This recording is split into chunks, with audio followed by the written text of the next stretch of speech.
Hey, everyone. Happy Tuesday afternoon. This is Sick of This Shit Publications. I'm Nick Paro, not your dad, bringing you Intelligent Masculinity, where I'm joined by a special guest, someone I was introduced to by Chris Goldsmith. He's another friend in the community, veteran. I'll let him introduce himself. Stephen Acheson, welcome to the Intelligent Masculinity series. And do you mind, like I said, introducing yourself real quick for the audience?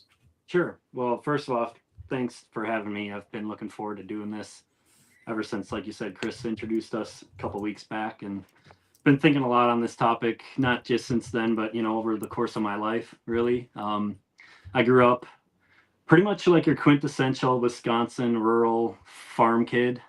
I grew up on my stepdad's 140 cow fifth generation dairy farm, and really involved in 4-H and driving tractors and wrestling and feeding calves and showing calves at the fair and all that stuff you think of when you think of a dairy farm in Wisconsin. That was how I grew up.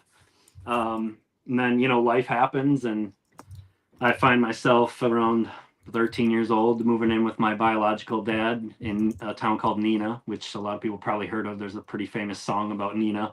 But uh, and then I bounced around a lot through my middle school years, high school years. I moved into a lot of different schools, was the new kid in a lot of different situations, and ended up graduating from uh, a city called Fond du Lac, Wisconsin in 2003.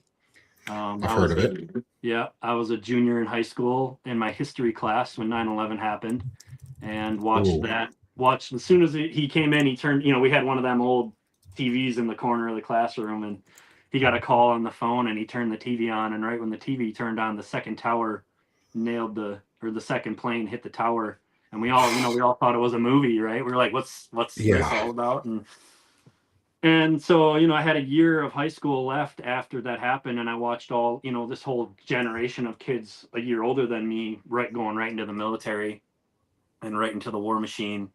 And I really, even then, hadn't planned on joining. But life comes at you fast. I was already living on my own by the time I was a senior in high school, and working 3 jobs. And the job I thought was going to take me down a career path that fell through. I had a civil engineering apprenticeship when I was in high school, and that sort of fell through around the time I graduated. And so then I was kind of just like floating, doing these dead end jobs and no money for anything. And I was on my way back from a landscaping job when my phone rang, and it was the recruiter, the Army recruiter, calling me. Like, hey, your mom gave us your number, and we were just curious if you ever thought about, like, thanks, mom. Ever thought, if you ever thought about joining. And after a month of taking a piss test, getting my system clean, I I was went into MEPS, and there you go.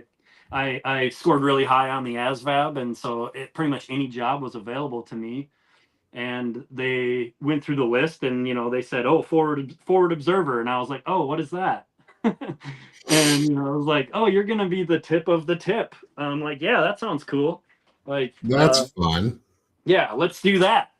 And so I kind of went into it with really no family history. I think the last person in my family to serve in the military was in the Civil War. And other than that, it was like, my grandpa was too young for World War II. My dad was too young for Vietnam. And, luck of the draw, there I was. So I didn't go into it with any like big desire to serve my country, or to serve in the military, I should say.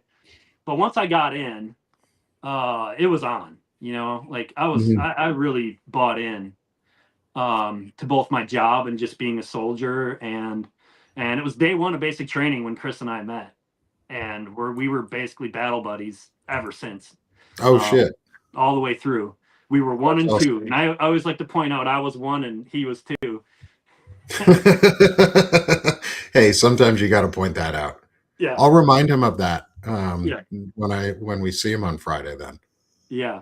But I just remember being in AIT, and we would have these, like, we would have to self locate on a map, and we would have to find these grid coordinates. And once you found it, you'd kind of pick your head up, to signify that you were done. And it was always like a fraction of a second, I was picking my head up, and there was Chris right next to me picking his head up at the same time. And it was just that's how we were. We were always like in this friendly competition with each other, and that carried on all the way through. We got to the same permanent duty station at Fort Stewart together at 3ID, and I was assigned because I became the distinguished honor graduate of our platoon, and so I got put into a COLT platoon, or a combat observation lasing team, which was all forward observers. We were all consolidated into one platoon, and we were sort of at a brigade element where he got assigned to an infantry unit and was there, like, eyes on the ground for the infantry unit.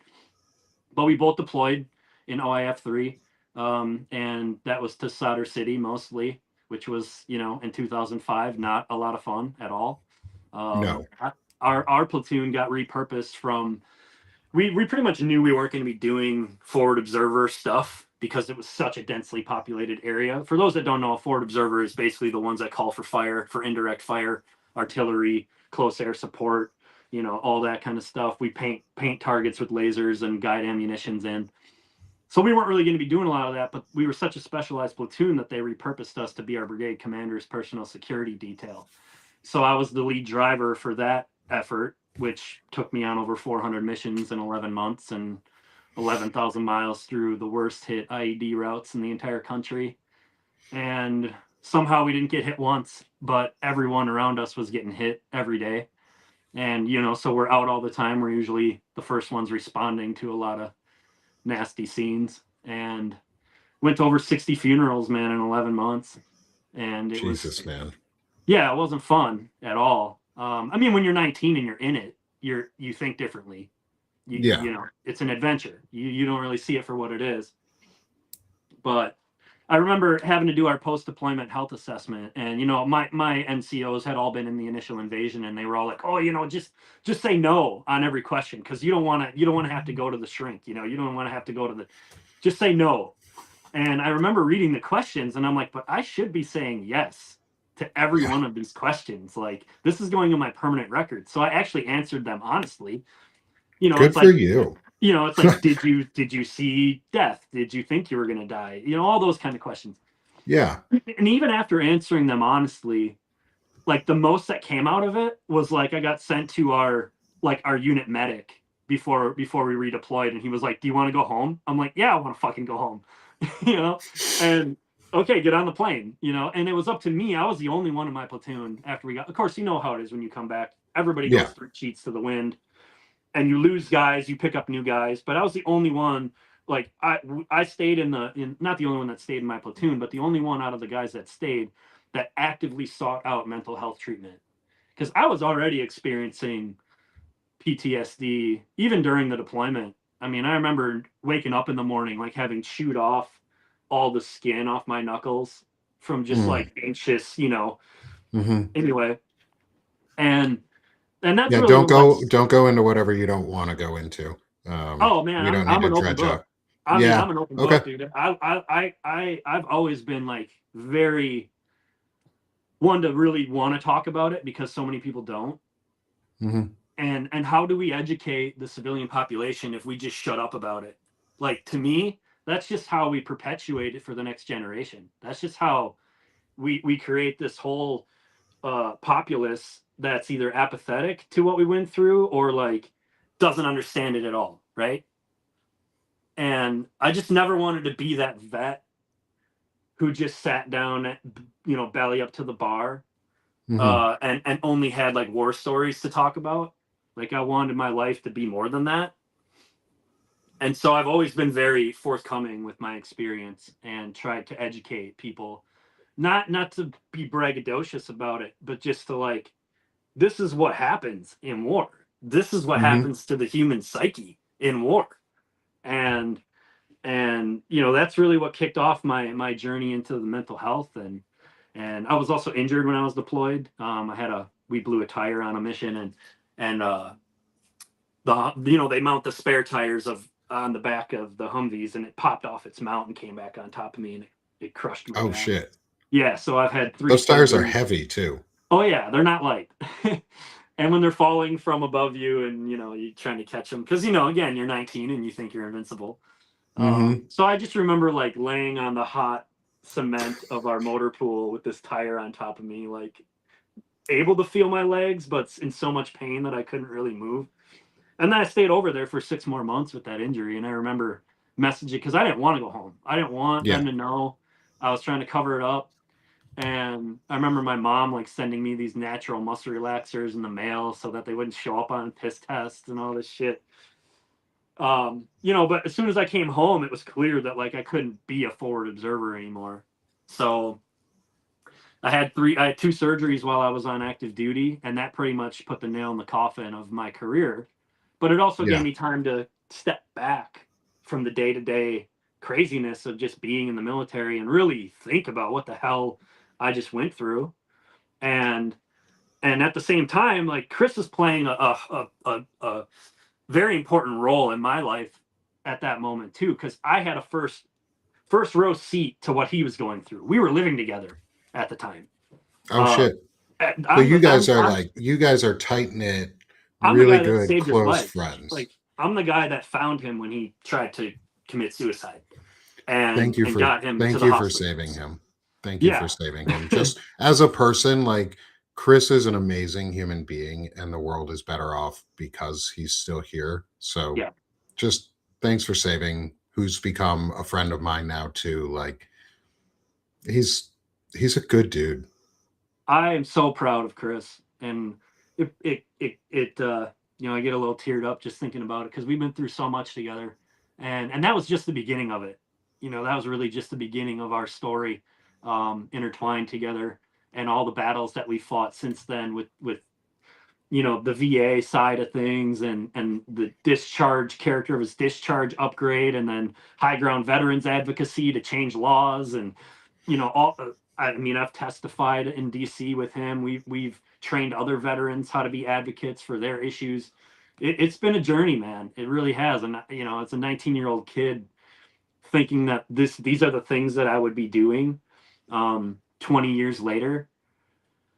Never, you know what I mean? Never would have thought Hmm. that this would have been my journey, but it is. And you just got to take it as it comes. And when, battle buddy isn't just like a cliche thing. Like Chris and I are battle buddies. Like there's nothing that I wouldn't do for him. And, you know, I know if I called him right now and I told him I needed him, he'd be there for me. So He's someone you can cry with. yeah, for sure. And for one of the things that I've learned through all of this, and I've learned myself, but it was put into words really well by my friend Sherrod Sweeney, who's one of the co-founders and directors at Centered America. They're a 501c4 nonprofit group that's centering the discussion on more progressive politics and like human valued and centered decency. I work with them as a contributor as well, and I really like the work that they do. But Sherrod, I interviewed Sherrod. He's 19 years old. He and Gavin are both in college, and they've started this nationwide organization to help shift politics.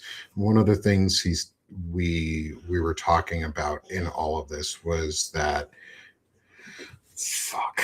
God damn it. I lost exactly what I was going to say. Oh, no, sorry. Got it back. One of the things that we were talking about, Sherrod Sweeney and I, was the need for men to be able to have a group of friends that they can cry around. Yeah.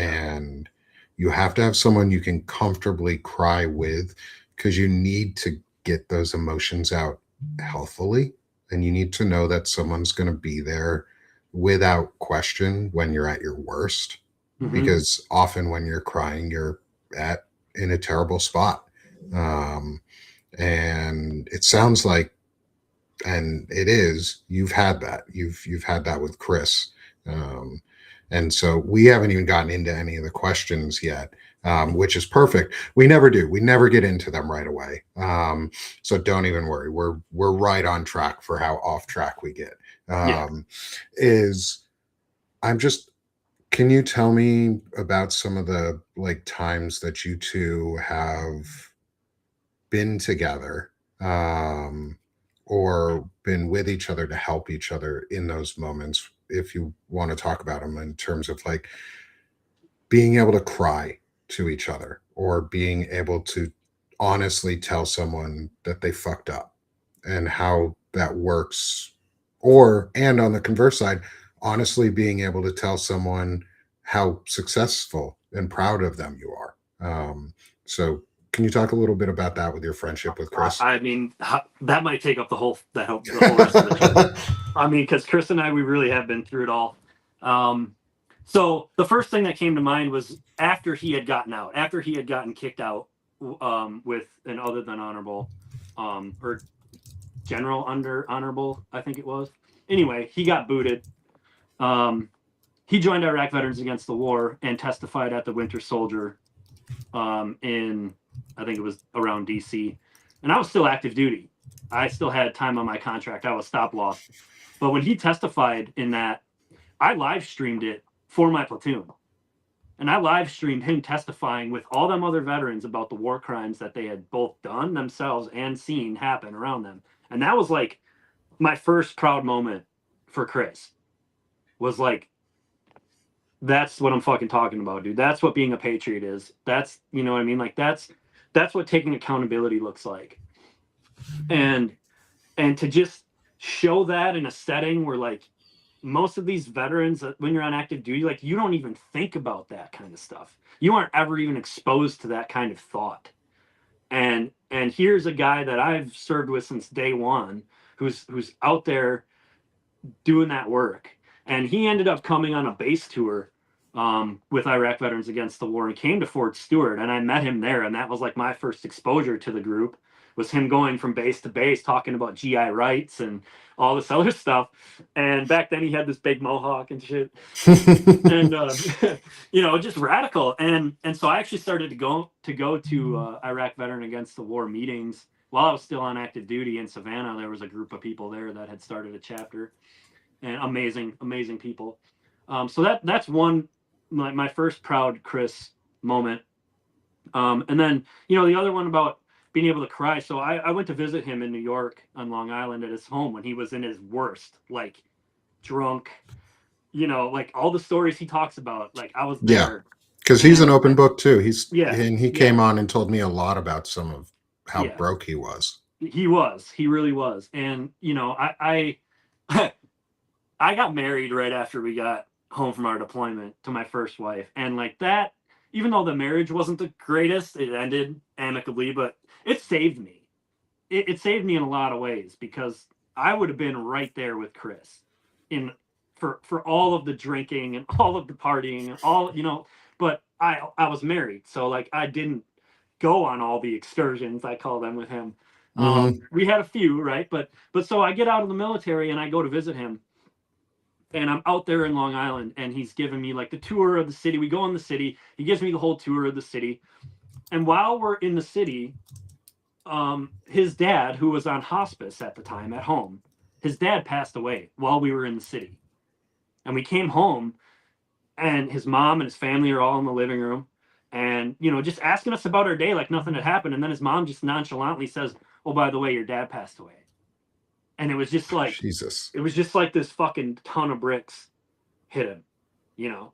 And I could just see it on his face. And I just remember like helping him carry his dad's body out of the house, you know, like right there with him, step by step, carrying him out to the ambulance or the hearse or whatever was out there waiting, and just having that moment with him, like being thankful that I was there with him in that moment for him to have a shoulder to cry on. Because it was pretty heavy, you know. It was amongst all the other things that he was dealing with to then have your, you know, lose your dad. Uh, so that was just another moment. And then, you know, obviously all the things that he's done since then to bring himself up, all the fighting with the VA for his benefits, for his discharge upgrade, um, graduating from college, all the advocacy work.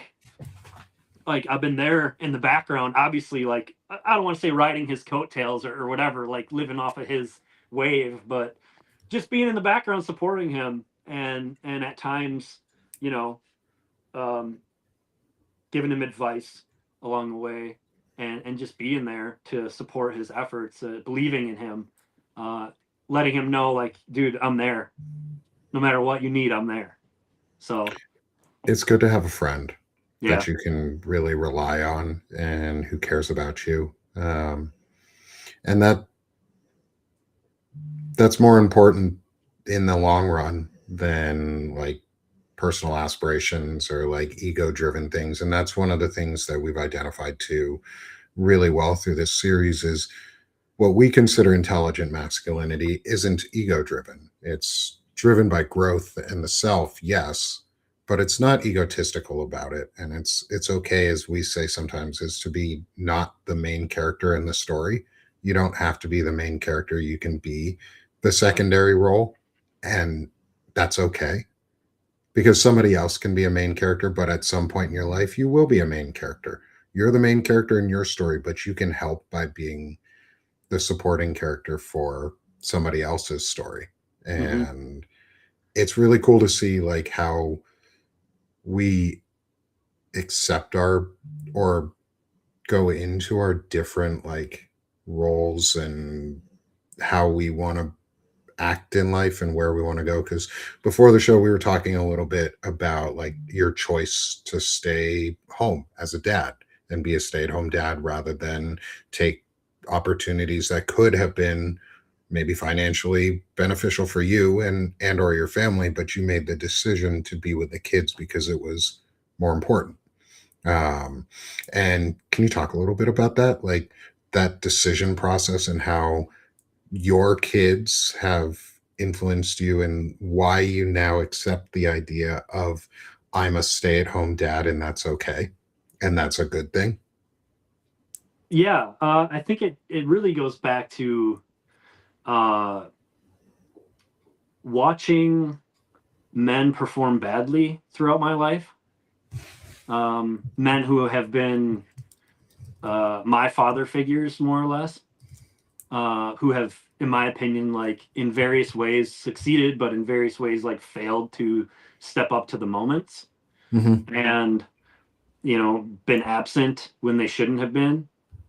And I just never wanted, whether it be my stepson or my biological son, to ever feel like they were alone and didn't have somebody there to support them and to be there for them along the way.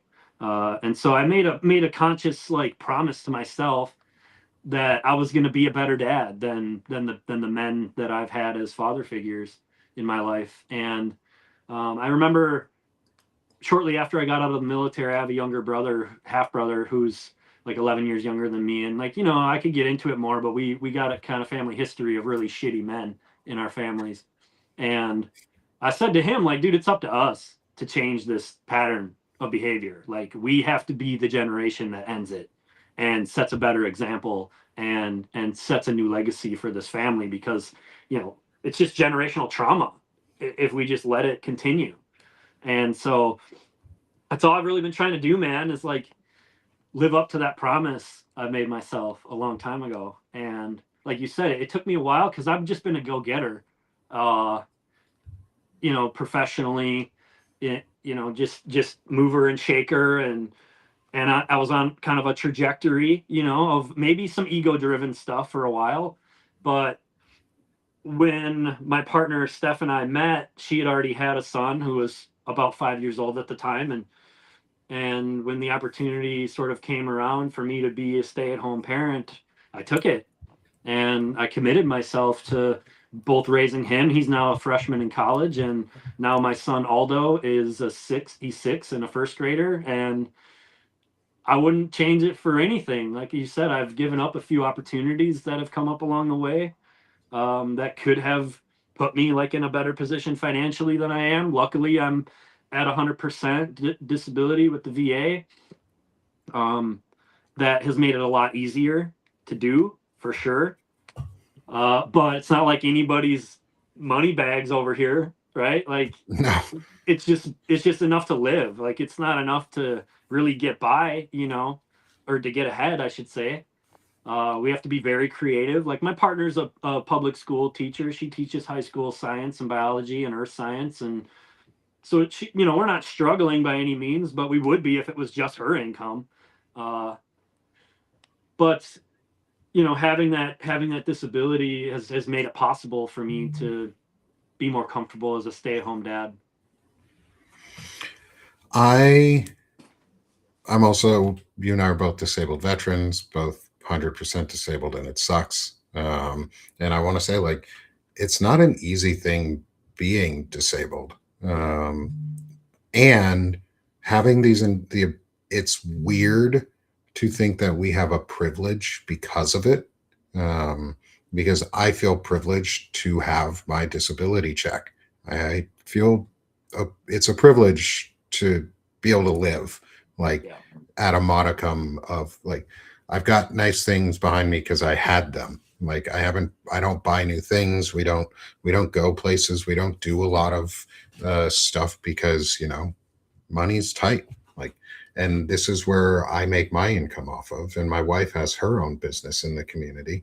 And so I get that feeling of, like, is it enough? Am I doing enough? To, Yeah. like, you doubt yourself and question when you're doing it, and it's really hard.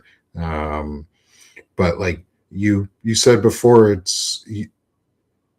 about, like, pre-show, you were talking about, like, you don't really want to, like, almost grandstand it, because women have been doing this type of behavior forever, have Yeah. given up on dreams or goals and aspirations to stay home with their kids and do other things that are less capitalistic in Hmm. nature and less driven towards that end. Can you, sort of shifting into our questions for the day of intelligent masculinity, because we're halfway through our interview, and this is about the time I start asking questions. Unless, and if you've got a little extra time, we do tend to go long because I ramble, and you seem to be a rambler too, and that's okay. Just like most of us, we like to ramble, we like to talk. And so I'll actually start with the second half of this question, because you're in a you're in a slightly different role than a lot of other men are, where your primary responsibility is at home. Hmm. um, and we often attribute that to the feminine half of our system, like, although it's not a half, it's a in my opinion, it's a big spectrum of, it's all emotions, they're all human. We just decided that they needed to be gendered. Two um, overlapping bell curves is the yeah, engineer mind. yeah, two overlapping bell curves. um, and so on that curve of femininity, though, is who has been one of the most influential, because you've talked so far about at least Chris a little bit, and I'll get back to the masculine side, because I want more on that too, is who has been one of the most influential feminine figures in your life, and why? Yeah, this was a hard question for me because I come from a big Sicilian family dominated by 9 aunts, and I have 4 sisters. And so maybe that's why I ramble, because when I finally get an opportunity to talk, I got to take it. You got to make it count. But with that said, hands down, the person who has influenced me the most is my partner, Steph.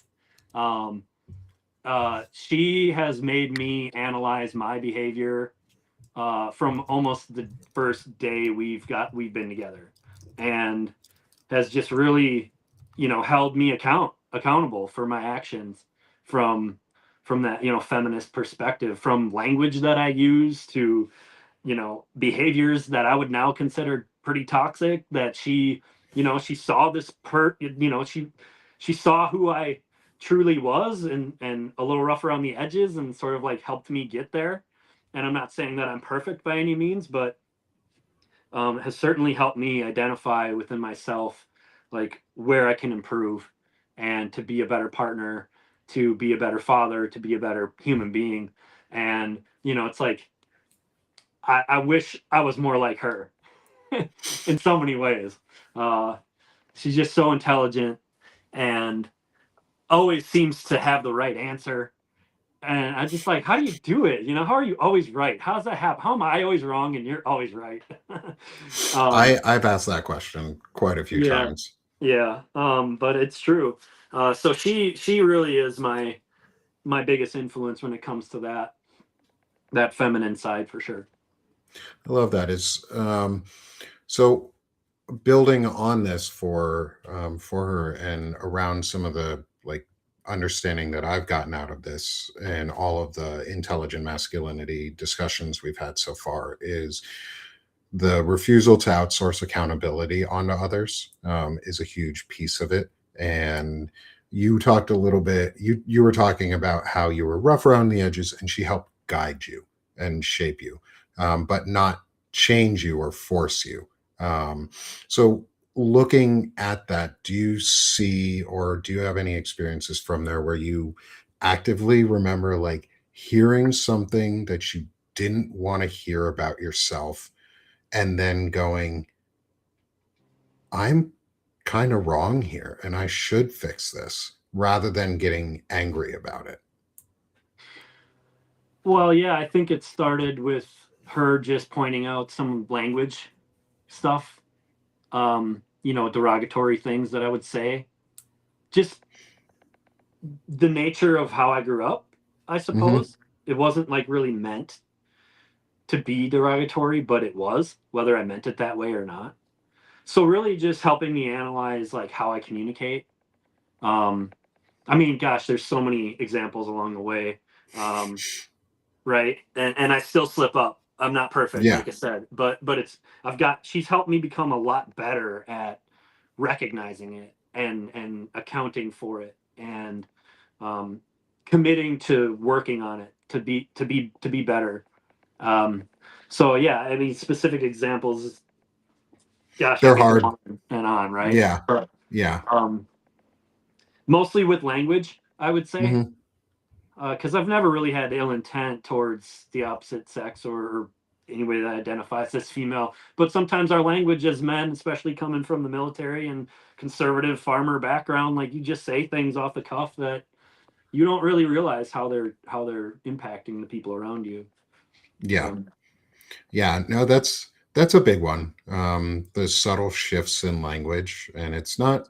It is policing our language, but it's really just making our language more uh, equitable, yeah. where we're not actively putting people down who are not ourselves. Like Hmm. I've shifted the way I speak when I insult men specifically. I only use male gender parts. Yeah, yeah. Why are you being such a testicle? Yeah, yeah. Why are you being such a dick? Why are you a taint? Like you're just a gross ball sack, man. Like things like that. People like one men know that those are weak parts of our body, and like and most people find them ugly. So like comparing you to that is, I think, more effective. Um, because as we found out, or as somebody once quoted to me, and now I use quite often, is a pussy can take a pounding, but testicles can't. And so I'd rather be like a pussy than a testicle. And so that's how I learned to shift my language on that, because I was like, we are derogatory and it's stupid. And I'm not going to put down women for things that they aren't involved in. Yeah, I think I've heard you say that on a previous episode, and I've been saying that for years, man. I mean, really, I have, and it just made a lot of sense to me. From the anatomical perspective, it's like, yeah, you can take a guy down with just a little flick, but you know, Women ain't so going down. Like, yeah, yeah, and so let's just like let's have our language match our intent is really what it yeah, is. Um, so I think that's a great way to boil it down to is have our language match our intent. And I think if anyone takes anything away from this is make sure you're intentful with what you say, because words have meanings and words used in the right way are really powerful, and words purposely used in the wrong way are equally powerful and yeah. can be really destructive. Yeah, definitely. I've done a quite a bit of coaching over the years with my stepson. He's really involved in sports, and not that I have loved every sport that he's in, but because in a small town, there's not always someone there to step up to coach. So it's like, yeah, I can get on YouTube and look up some plays, or Yeah. whatever. So like I've coached him in flag football from the time he was 5 until he aged out, and it never failed. Like every single year, the best player in our league was always a girl. And so the first day of practice, I would line up our team and I would, set out some rules and I'd say, all right, I never want to hear any of you say oh, you throw like or kick like or run like a girl, because guess what? Girls have been making y'all look foolish out here on this field every single weekend. And it's true, man. And so it's funny because one year I said that, and we always would have practice at the same time as other teams. And as Hmm. I'm laying these rules out for my team, the coach next to me is literally screaming at his team, "You throw like a bunch of girls." And it was just like, oh man, like, Oh you God. know, and that's not the What? worst thing in the world necessarily, Yeah. but it's just like just making them start to think about the language they're using. It's the repetition of it too, is at a young age, is you get instilled with those ideas and thoughts without really thinking about it. Mhm. And if you're only taught to use the phrase "you throw like a girl" to be insulting, instead of "you just throw bad," or even "you throw like a boy," because Yeah, but like some of the boys out there, you guys need to learn how to throw forwards and not backwards when you throw. yeah, Like it is really funny how like the intent is really important, but it's good to see like when you step up and do those things, you make an impact on those kids. Like I stepped up to be a soccer coach, and I was very intentful with how I spoke to my kids, because you could hear it on other coaches when things go wrong. hmm, Whereas our team, even when things went wrong, like we celebrated and we picked each other up because the kids were there to have fun. And that's what we should be doing. We should be promoting the sport and the fun and the joy and the teamwork out of it, and not beating each other down for no reason. Yeah. definitely And as Robin says in the chat, gender talk should just be outdated. It should. Like, agreed. emotions are human things. Responses are human things. We don't need to ascribe them to a gender. However, we are going to ascribe them to a gendered type for just the moment, is as we move into the next half of the question, which is normally the first half of the question, but we're doing it the second half, is who has been one of the most influential masculine figures in your life and why? And I do want to point out too, I should have said this before the feminine one, is masculine and feminine do not equate to male or female when I ask these questions.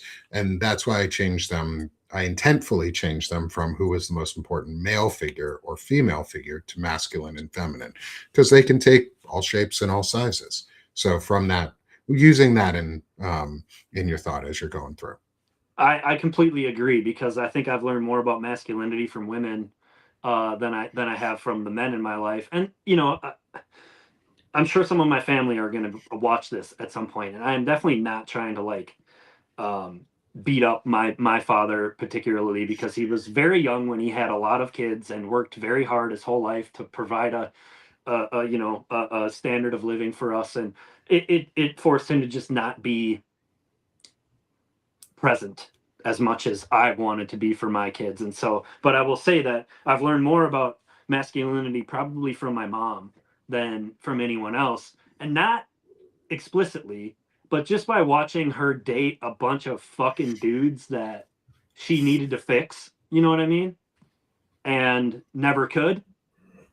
And watching her go through physical and mental abuse, and addicts, and she's actually in the middle of her third divorce right now, and it's just like rinse and repeat. And that's not to say, like, I'm not, again, like, saying anything bad about my mom. I love my mom to death, but and she'll be the first one to tell you, like, she said it my whole life, like, oh, I really know how to pick them. you Mm-hmm. know and Yep. it's true. Sorry, mom, but it's true. You really fucking do. um so it's just like, just being just looking back, and always saying, like, man, I hope that I never treat my partner like I've seen my mom get treated. Like, I've been witness to my mom being held to a shotgun twice in my life. You know what I mean? So, like, Yeah. very toxic masculinity traits. And married to a man who was sexually abusive to one of my sisters. So it's like it runs the gamut of poor male influences in my life who were supposed to be father figures to me, and the best one being my biological dad, for sure. But still, in my opinion, like, failed in a lot of ways to live up to my expectations of what a dad should be. Mm-hmm. Um, you know, I'll just kind of leave it at that, because again, I'm not trying to like paint my dad in this terrible light, but he was the best of a pile of shitbags. Well, as our friend Zooples in the chat says, is that's a beautiful takeaway from such horrors, and I agree. Is you were able to take away what you should be doing and how you should be treating, rather than this is the model that I'm going to continue to follow. You Yeah, took you made the right choice, in my opinion, but also a harder choice of how do I deconstruct these toxic behaviors and not allow them to continue. And so I I applaud you for finding the good too, in, like you said, in a pile of shit. And I don't mean to downplay anybody, or I'm if you watch later, sorry, not insulting anybody in your family, Stephen, um, and or for Stephen's family, not trying to insult you. And it's okay when we fail. Like, it's okay to learn from our failures, and that's actually what we need to be doing. And Stephen, that seemed like a life lesson that you picked up by watching what failures could be and recognizing how to grow from them.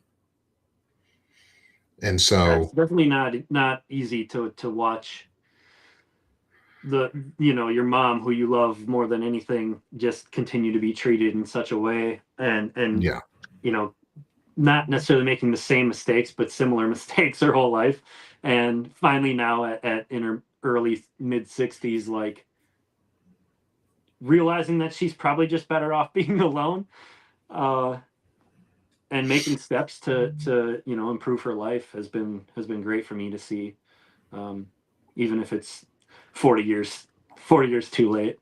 But steps forward are still good for her. yeah, And I hope she does find the peace that she needs, so that she can enjoy the rest of her life happily, yeah, um, and not be abused. Because no one should be abused in a relationship. Like, my partner is my best friend. And I say that in like all all sincerity. Like, she is the person that I want to hang out with the most. Like, she's my best friend. She cares about me. She values me. She encourages me, and I want to make sure that I live up to the example and better the example from what my dad set for me. And being able to like see that in other men is really important, is and really valuable for all of us, especially those of us who are dads, is to see other dads growing from either good or bad examples, and then being proud to say it, like acknowledging that there was hurt or harm done, and this is how I've bettered myself because of it. And the more we have that, I think the more people will be able to see it. And just young people need to see that it's okay to see failure, but it's also you have to encourage the growth. And we can do it for our parents, we can do it for ourselves, we can do it for our kids, but we have to encourage that growth with each other. And so my next question for you is, as someone who has gone through various stages of growth and various either positive um, events in your life or traumatic events in your life, you've been able to, without maybe knowing the name for it, because I made it up not too long ago, was the intelligent masculinity of it. Is, given that phrase, what would intelligent masculinity mean to you, boiling it down from your experiences? yeah. I like I said, I've seen a few of your episodes, so Yeah. I've seen other people's responses to this, and I'm sure some of these will be have been repeated. But I have some notes here in front of me that I came up with, and the biggest one, um, for me, is probably just like critical thinking, um, just really being intentional about how your actions are affecting other people too, and and I think the hardest one for me with intelligent masculinity has been emotional regulation. Mhm. It's something that I still struggle with. That fight or flight with me is like 90% fight. And just really, and Steph has been very helpful with me, patient with me when it comes to that, um, balancing, getting more of a balance in my life, especially since my son was born.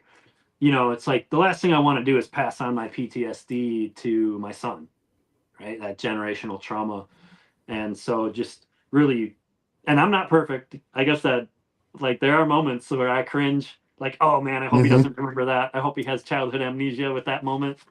uh, right. But, and I learned a lot from him, um, as far as what it means, even at 6, how intelligent he is and the things he picks up on. Um, and really having empathy, I think, is a big part of it. Being able to just see things from other people's perspectives, even if you haven't necessarily lived that perspective. Mhm. I think a lot of guys fail at that. They have it their way, they see it their way, and that's it. It's black and white, and it's like, no, everything is gray. Yeah. All shades of gray. And just keeping an open mind. Um, Always trying to just better yourself, keeping an open mind on things. Like, obviously there are things that I'm pretty rigid on, that through experience or what have you, but I always try to keep a pretty open mind with people, and try to learn as much as I can from everybody that I meet. And being a leader is important too. I feel like I'm in a position in my life now. I just turned 40. Well, actually, I'm almost 41 now. Holy crap! Uh, um, where I'm ready to sort of like step up into more Mhm. leadership. I don't feel like I've always been a leader, from the military on to business things I've done to coaching, like I said, but just putting a lot of thought into what that leadership looks like, and making sure that I'm not like reinforcing some of those bad traits, those toxic traits that we see so often with leaders. Um, so yeah, I like it. that's me. So you sort of answered a bunch of, or part of the question, at least for the next one too, is how do you intentionally model that masculinity in your life? What do you do to make sure that you are actively practicing what you have promised to yourself, or what you set a goal for yourself to be like? Yeah. So when I saw this question, or heard this question in one of your previous episodes, I was just like racking my brain. Like, I don't know. I'm good at talking about myself, obviously, but I did what I do a lot, and I reached out to my oldest sister, who's pretty much my confidant, who knows me at the core of who I am and who I want to be. And I asked her, like, hey, I'm going on this podcast. It's about intelligent masculinity, and like, how would you say I exhibit these traits? And she's like, I don't really know what you mean. So I shared her the Chris episode, and she's like, all right, I'll watch it. And she watched it, and I got this message back like, oh, I get it now. I got a whole bunch of ideas. And so she sent me this like big long list Oh of like, man, I love that. so I'm like, hey, you know what? When he asks me this, I'm just gonna read from this fucking list that she sent me, because it's perfect. It's like I absolutely love perfect. this. And so the very first thing, which I'm so glad she put first, was showing strength by not being physical or bullying, but trying to teach others that being masculine doesn't have to be defined by social norms. By hiding behind emotions like throwing your weight around because you're a male, or always being right because you're the man of the house. And I was just like, God, you know me, sis. You really understand what I'm trying to do with my life, and who I'm trying to be. Uh, um, the next one she wrote was exhibiting fairness in discussions, but also offering alternatives and other perspectives. So, again, like, I haven't walked in everybody's shoes, and no one has really walked in my shoes. Like, being a combat deployed veteran, well, that alone is a fraction of a percentage of the population, right? And so I have that unique perspective. And being an anti-war combat deployed veteran, well, now we're even talking about a smaller fraction of a percentage. So, um, I thought she nailed that one right on the head too. Yeah. Um, You're getting some. You got by the way, an amazing compliment from this is Stephen glows when he speaks. It's so warming and endearing. Um, just so you know. You really do. You light up when you're speaking, and it's really fun to see. Thank you. I appreciate that. Um, I I mean I want to keep going down this list because some of them are Keep just going, like man. This is all about you, brother. um, being an equal towards your partner versus being a dominant and not feeling insecure in your role in your partnership. And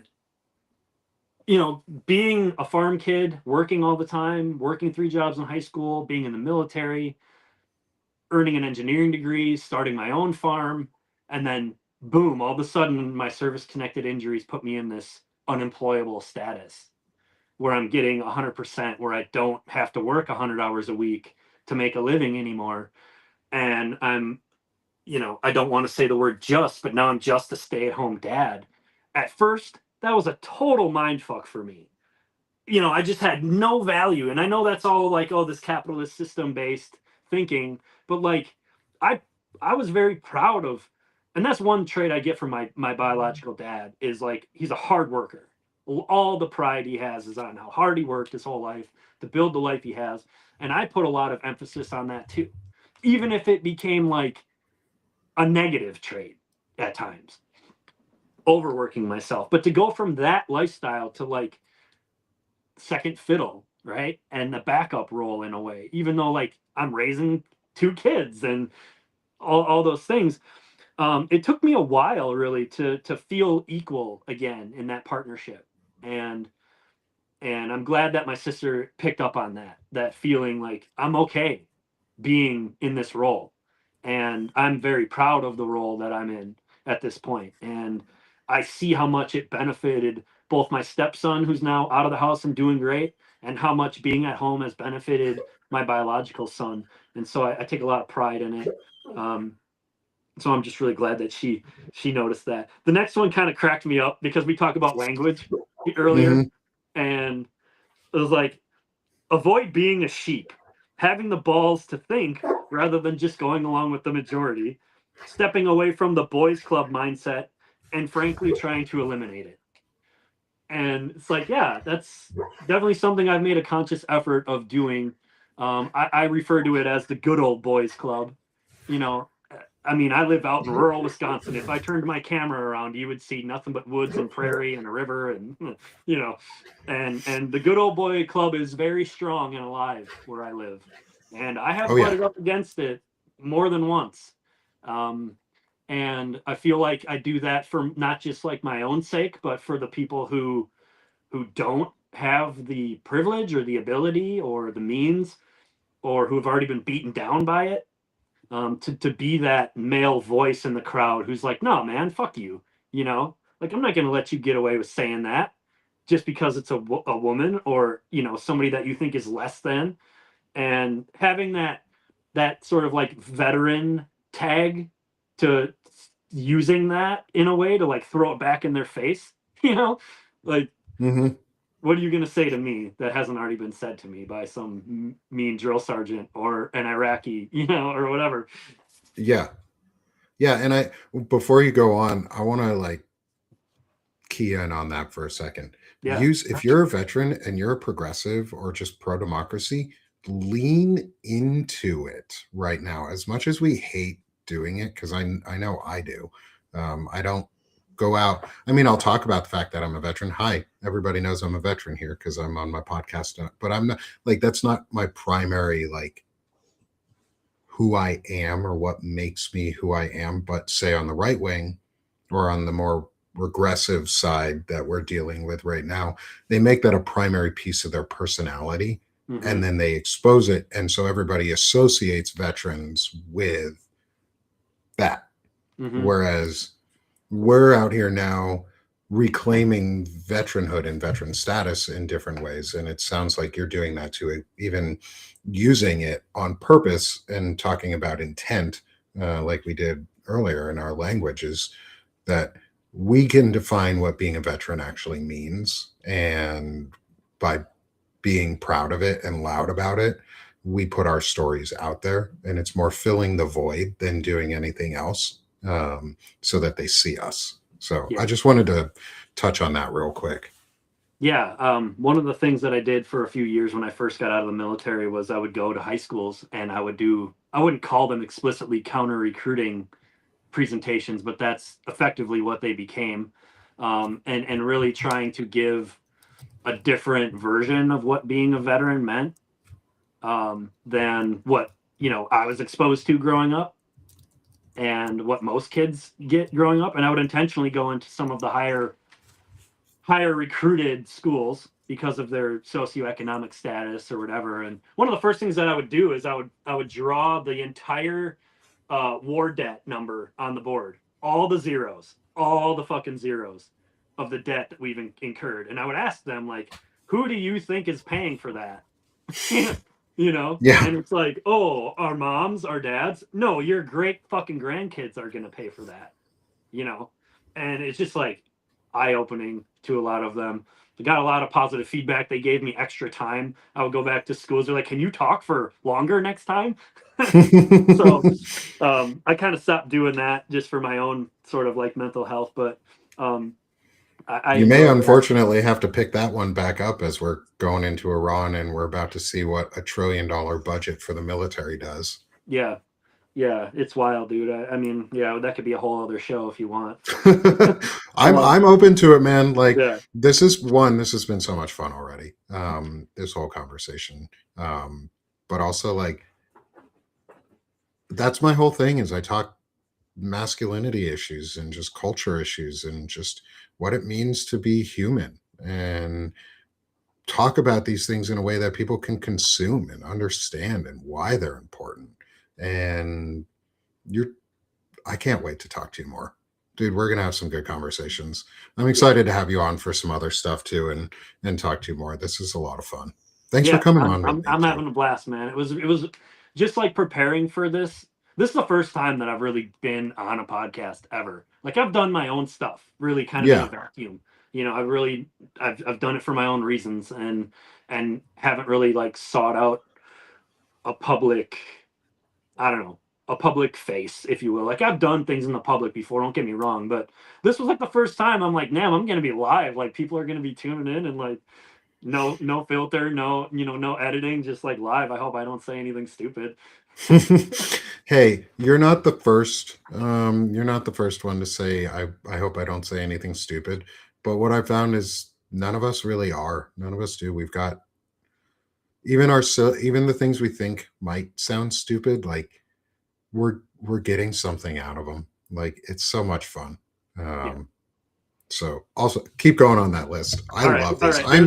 There's a couple more I'm bangers so on here. glad that you prepared like this, and it's so cool that your sister gave you these examples too. Yeah. Like it's so fun to hear this. This is really neat, Yeah. It and was a lot of fun shows for me how to read this. different each of these interviews are too. Like no one's prepared this way. Everybody's had a different like reaction and response to the questions, and I can't wait to hear your answers for the "I'll make a man out of you" Mulan Oh section yeah. one. Those are going to be fun too.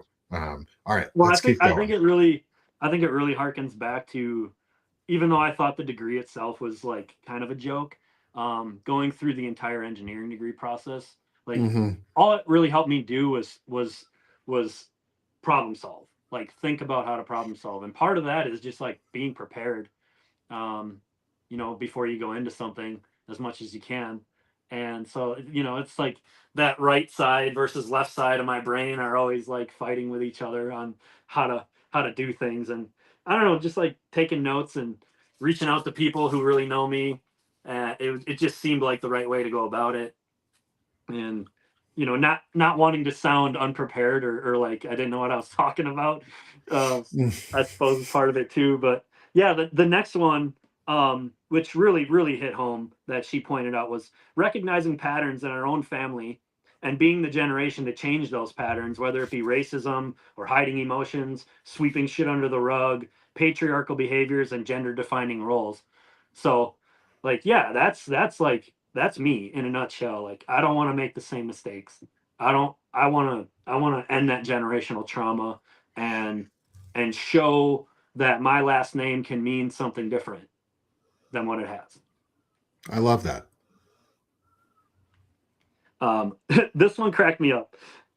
She goes, Not disowning others for having different viewpoints, thoughts, goals, or religious affiliations, in parentheses, for the most part. I was going to say, there's probably, for the most parts, coming up there because Yeah, yeah, someone had to be cut out. yeah. I mean, I've been since 14. I've been a non-believer, let's call it that. But really, as I've gotten older, I'm much more of an anti-theist, I think, than I am an atheist. If I had to, define it, and I've just really, I don't know. I just see how much religion has impacted the world in negative ways, and I take a very like Hitchens Dawkins approach to it, Hmm. and I often wonder what Hitchens would have to say about things that are going on in the world right now, even though like he has his own problematic things about him. But George Carlin too, is like another person who I would love to hear from right now. Um, but I do also firmly believe in the tenets of like religious freedom and all of those things. Like I'm not going to stop anybody from practicing what they believe in as long as you're not hurting somebody else. And that's kind of where I draw the line. As soon as you try to bring that shit into my public school, we're going to have a problem. Yes. Yeah. I live in Arkansas, so like they've I'm already brought sorry. it into the public schools. So um, Yeah. that's that's a unique one. Yeah, we could have some talk on that. Yeah. I'm I'm agnostic at best.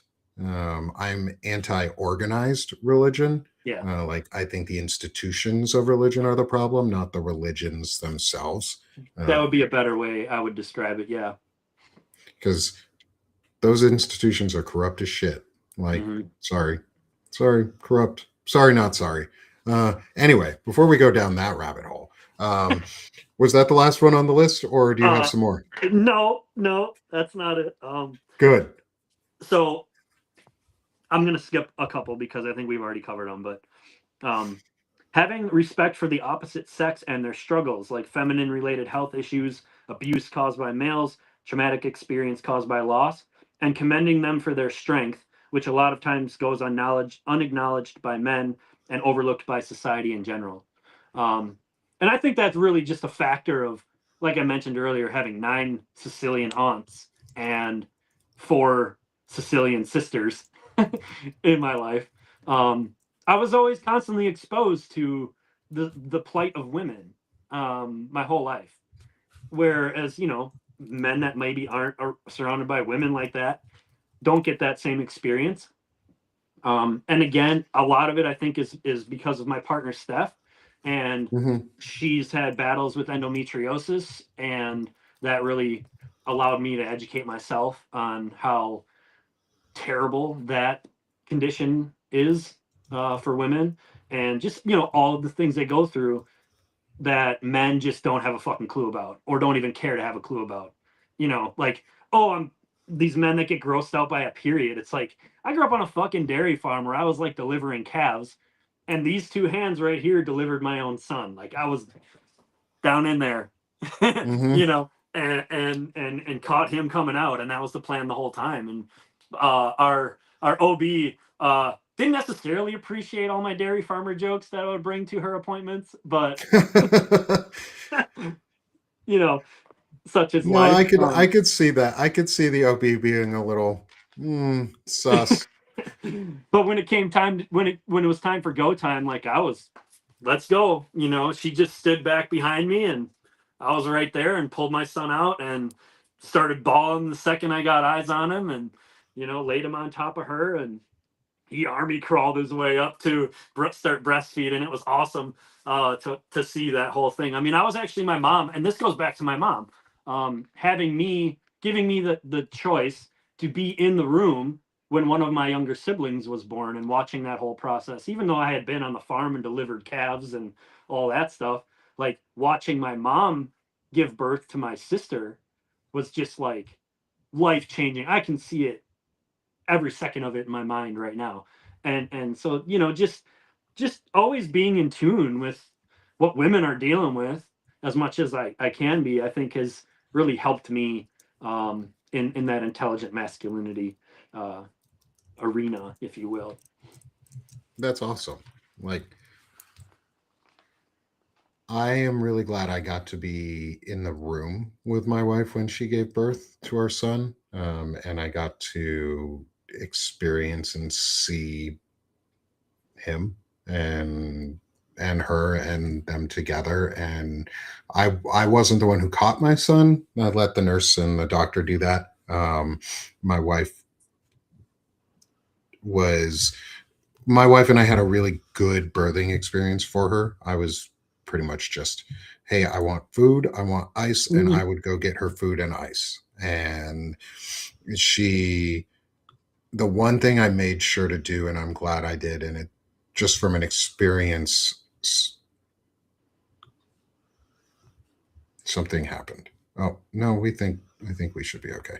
Um, is from an experience side is like I got to see and take pictures of my wife holding our son for the first time Yeah. and like have that forever in our memory bank and be able to look back because if I hadn't been there, if I had been one of those dads who just was like, I'm not going to be in the room with her when she's doing that, that's weird, that's gross, like nobody would have captured a picture of her holding our son for the first time Hmm. and seeing him minutes old just loving on his mom and connecting. And i'm I'm glad you got to experience a really unique like be part of that and have that gift, um, and get to joke around with the nurse, Oh yeah, and it was the great, man. teams.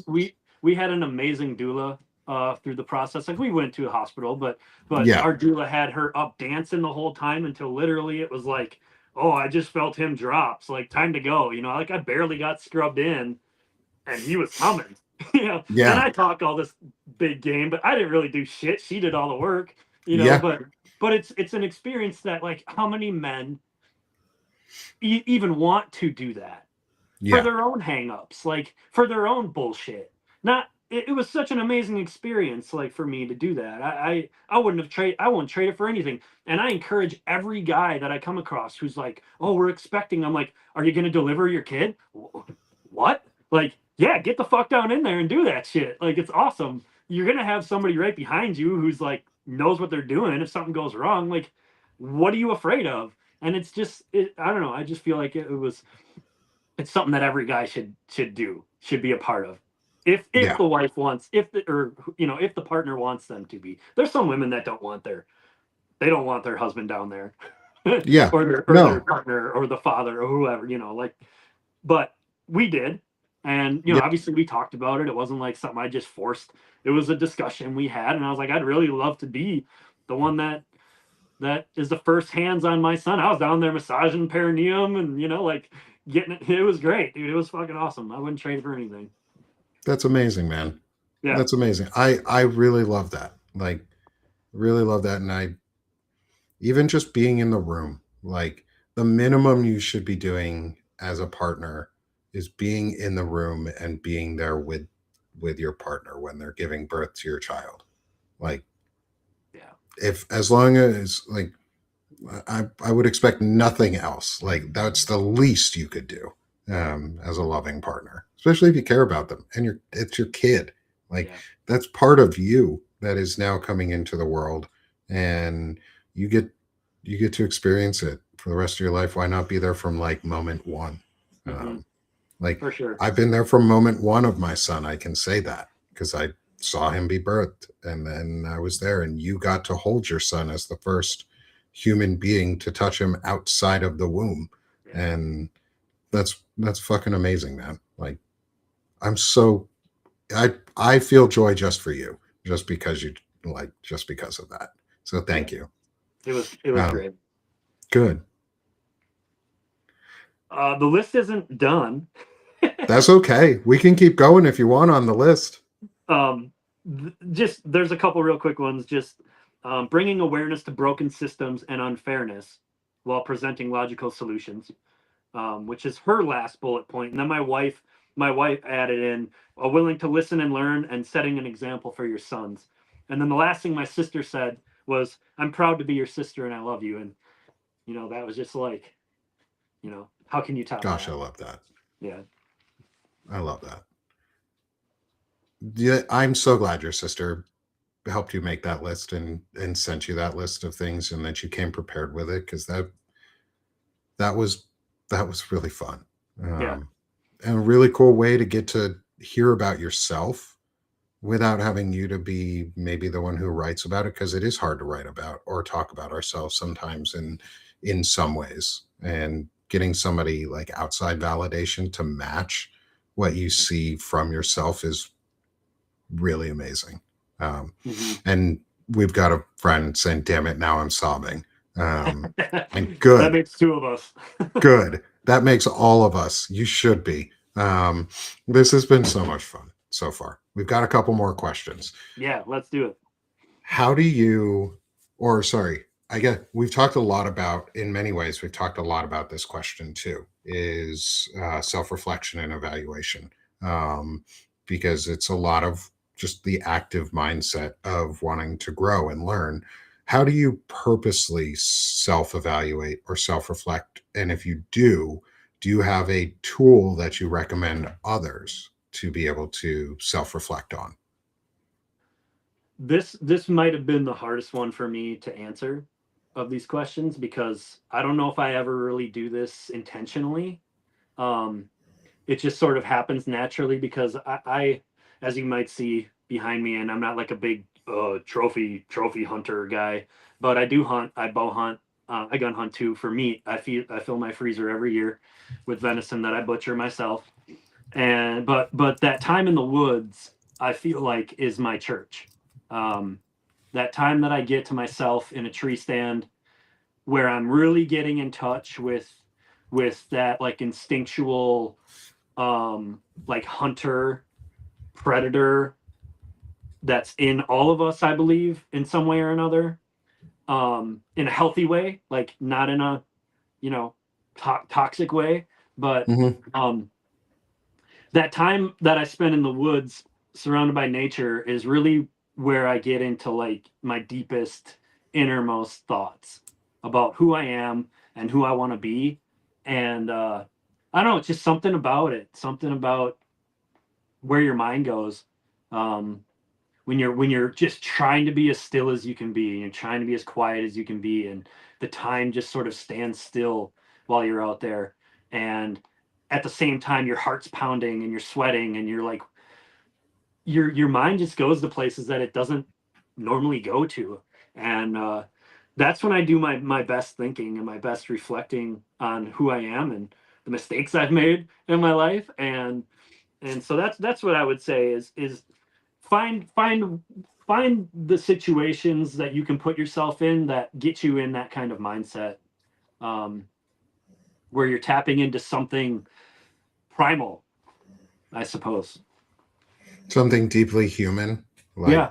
instinctual for us, where we don't always have to think about it and it Hmm. lets our brain go on autopilot. Yeah. And sort of leads into the final set of questions, our Mulan segment, which is where we shift to the slightly more whimsical. So here we are, everyone, an hour and 15 minutes into our roughly intelligent masculinity discussion here with Stephen Acheson. Again, I'm Nick Paro, not your dad. And we are at the I'll Make a Man Out of You or the Be a Man segment. It's the Clarion.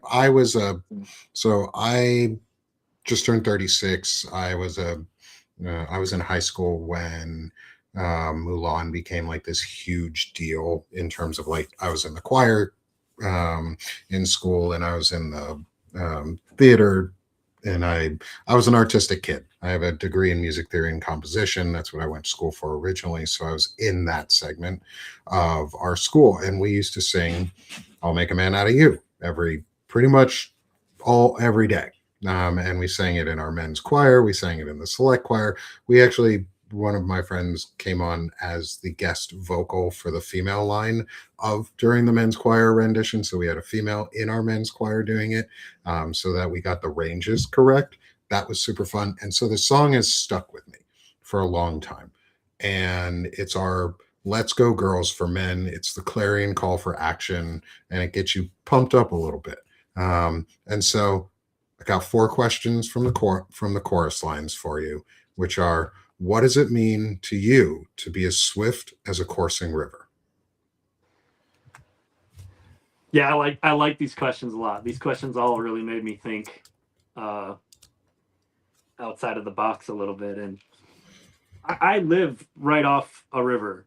It's called the Pecatonica River, which literally translates to like meandering river. It's just a really slow moving oxbow of rivers most of the time.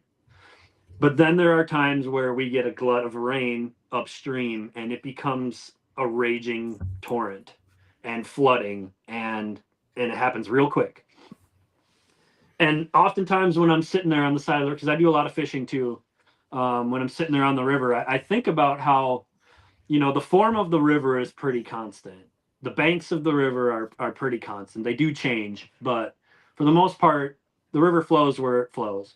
But the water in the river is always changing.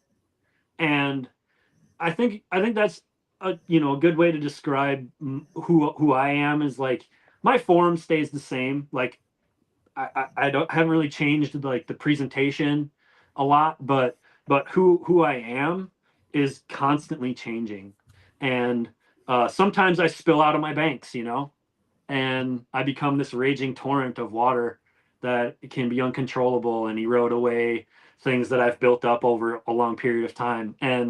But I just always think about how every molecule of water that passes by is never the same. You go there tomorrow and it's different water than it was the day before, and that's just where my mind went when I read this question. It was just like that's what it means. Is I'm constantly changing, trying to change who, you know, for the better. I love it. Great analogy and great way to think about it. Our next question: how do you embody the force of a great typhoon?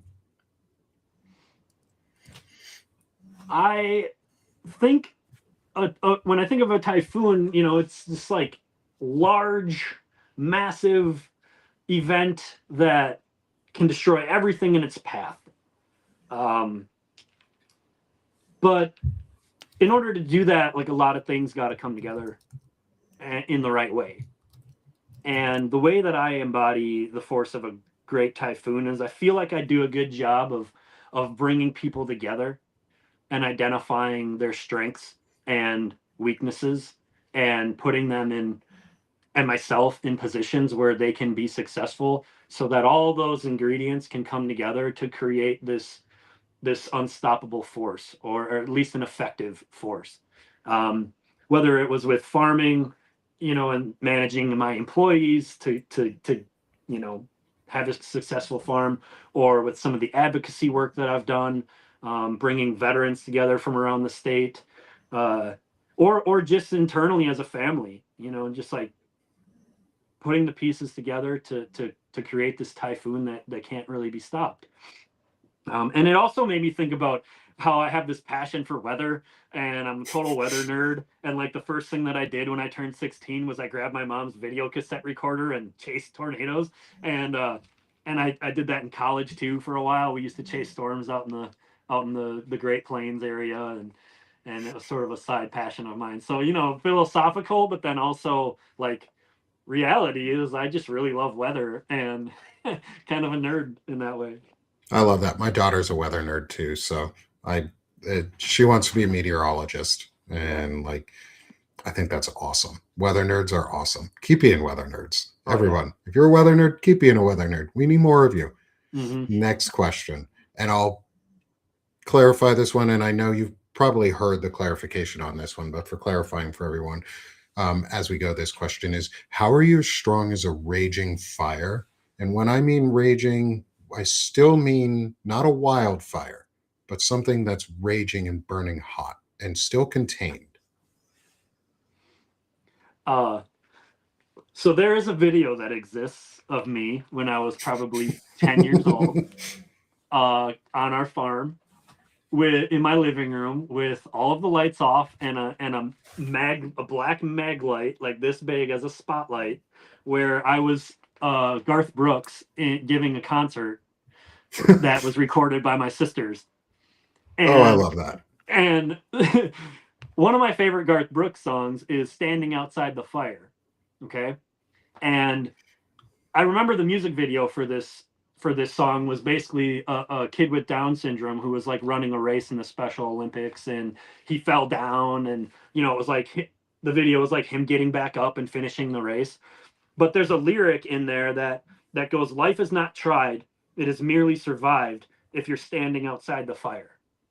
And I really thought about that lyric and how that's sort of the way I feel about life. Is like I always want to be in that fire. I don't think I'm living my life properly unless there's a certain amount of chaos going on, and not that I'm directing that chaos, but that I'm participating in good chaos, good trouble. uh Yeah. and so that's sort of where my mind went, and thinking also about how, like, I'm into conservation. My son's name is Aldo, after Aldo Leopold, who's a very famous conservationist from Wisconsin. And I have this prairie right out in front of me, and every couple of years they burn that prairie, and that fire gets rip roaring, and it's a controlled burn. It's not out of control, it's not a wildfire, but it burns pretty hot. But after that fire's done burning, there comes renewal and growth, and the nutrients get returned to the earth, and they nurture the next generation, and bring about the change that you want to see. So it's like sometimes you gotta be that fire, you gotta be in that fire in order to get to that next level or that next chapter, whatever, however you want to say it. So I don't know, that's just where I my love it. mind. I love it. And finally, our last question: how are you as mysterious as the dark side of the moon? So I'm not an astronaut. I always make that caveat, but I do love astronomy. Okay. And I say I'm not an astronaut because I think we should take care of our planet before we try to go populate other planets. But I love astronomy, and I try to teach my son a lot about astronomy as well. And we'll be outside identifying the stars above our house, and just using that cool app to look at different features. Oh, Um we use that too, where you get to yeah, see which stars are there and like you yeah. can look down through the earth and it'll tell you where things are. Yeah. Yeah, Love it. absolutely. Um But how am I mysterious, like the dark side of the moon? Well, I've had an incredible amount of people in the past 5 years or so who follow me on social media that'll message me and say, "Man, you need to write a book. Like, you've lived this life, which I'm sure you can relate. Like from the outside looking in, might seem like an incredible, you've had some incredible experiences, but from the inside looking out, I'm like, I haven't even gotten started yet. I haven't, that book is only half written." And so how am I mysterious? Like it's just I don't know what's next, but I'm really fucking looking forward to it. You know, and I'm not gonna write my book yet because I'm only halfway through it. So how am I mysterious? It's just like I want to keep pushing forward and take on new things, and never stop moving until I'm in the grave. You know. Love it. That's fantastic. Um, and then actually, I should always say this. That was not the final question, but the final question, because we've come to almost an hour and a half in this incredible discussion, is how can people find and support your work? I don't have a picture of you for your icon. Um, Okay. but I can, next time we talk, if you send me a picture, I'll make sure we get one for your QR code. But there's QR code for your Substack right here for anyone who wants to follow you there. But how can people find and support your work? Shamelessly promote what you do. Yeah, well, I haven't been terribly active on, a lot of platforms. I've been really low key since I became the stay-at-home dad, and mostly I just post my thoughts on Facebook, on my Facebook profile. And I love to interact with people on there. I am on Substack, but mostly I just share and restack from other creators like yourself and Chris and a few others. But I'm kind of new on there too. I'm not on TikTok.